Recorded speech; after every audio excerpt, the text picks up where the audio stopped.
ada proses 3 kali, proses 40 hari pertama, proses 40 hari kedua, proses 40 hari ketiga.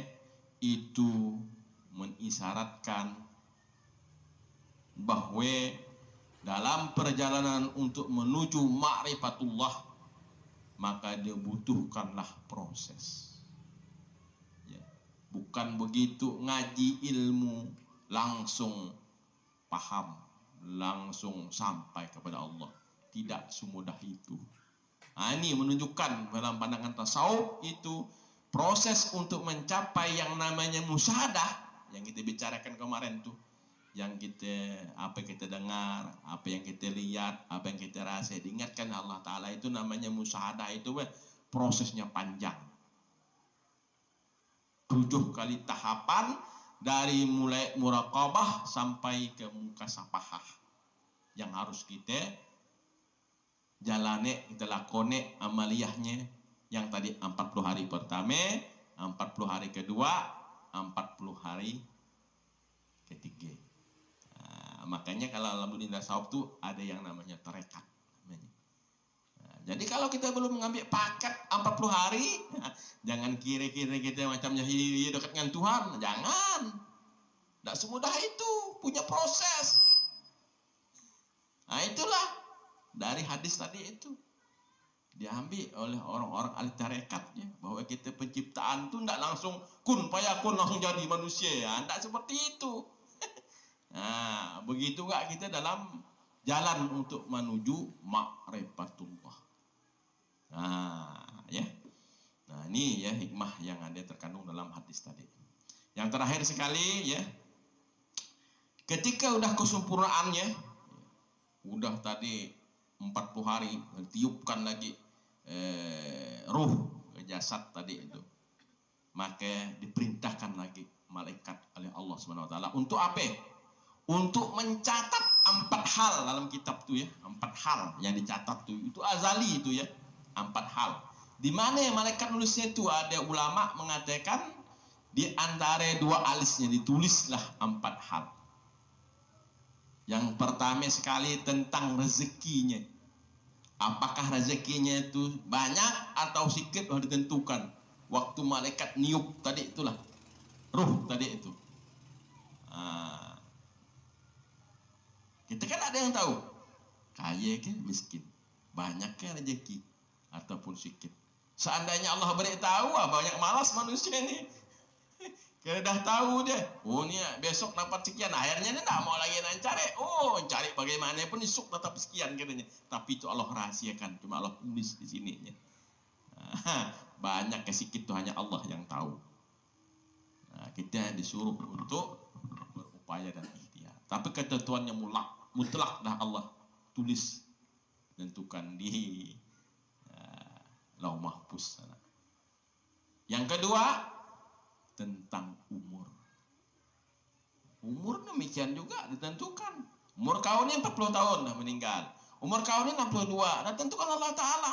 Nah, bagaimana kalau kita diperintah untuk Allahumma tawil umrona, ya Allah panjangkanlah umur kami. Ya kan ada hadis seperti itu.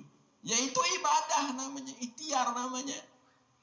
Karena Allah yang punya hak segala-galanya. Dalam Quran tuh Allah bisa menghapus catatan yang ada itu bisa. Nah, cuma bagaimana kita membahasa kita kampung ini, mucuk Tuhan. Kebanyakan kita ini tidak pandai mucuk Tuhan. Untuk merayu Tuhan supaya Allah itu sayang dan ridho kepada kita seperti wali-wali Allah itu, maka dipanggillah nama Allah tadi dengan Ya Rahman, Ya Rahim. Nah, inilah Asmaul Husna kita yang kita amalkan. Kita manggil Tuhan. Banyak-banyak menyebut Allah Subhanahu wa taala. Nah, ini ya, yang kedua. Yang ketiga ya, ditulis ya, ketika ditiupkan roh tuh. Yang ketiga tentang amal di dunia ini. Amal baik atau amal buruk itu pun dah ditentukan di waktu ditiupkan. Makanya masih ada panjang ya, kalau masang ada cerita, kalau sikit tak usah. Waktunya masih ya. Yang ketiga ini amal buruk dan amal baik dan tentukan Allah Ta'ala. Ada cerita sedikit lah, tambah sedikit untuk menguatkan pemahaman. Ada cerita ini, 2 orang, gadis dan bujang. Yang satu tuh saling menginginkan perkawinan karena saling mencintai. Yang laki-laki ini seorang yang alim, berarti agamanya Islam. Yang satu ini, yang perempuan ini orangnya Yahudi. Yahudi Nasrani, berarti bukan agama Islam. Tapi saling nak mencintai. Nah, tapi saling mempertahankan keyakinan. Akhir lama tang sakit lah. Si laki tadi itu sakit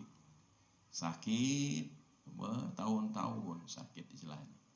Jadi terpikir dalam hatinya, dalam benak pikirannya, ya Allah katanya, mun aku mati nih katanya, dan bisalah berkumpul dengan si Fulan bin Fulan tadi itu, yang dicintainya, disayangnya tadi itu kan.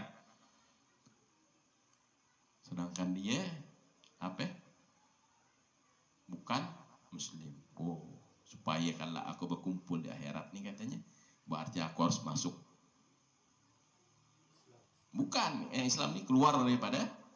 Nah, supaya nanti dalam akhirat tuh bisa sekampung dengan si perempuan. Dikira dalam neraka itu nyaman kali. Akhirnya keluar.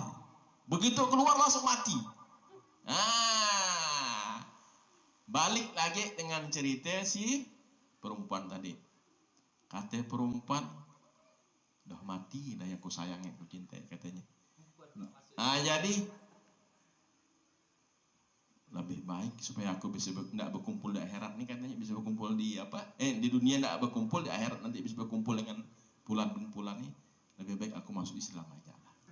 Masuk Islam lah yang ini ya, bahwa itu ketentuan azal tentang amal baik dan amal buruk. Kadang-kadang ada orang yang ngamalkan amalan surga, tinggal 1 langkah lagi nak masuk surga. Ya dalam hadis tuh ya, 1 langkah lagi tinggal mati penghalangnya. Ketika mati langsung masuk surga.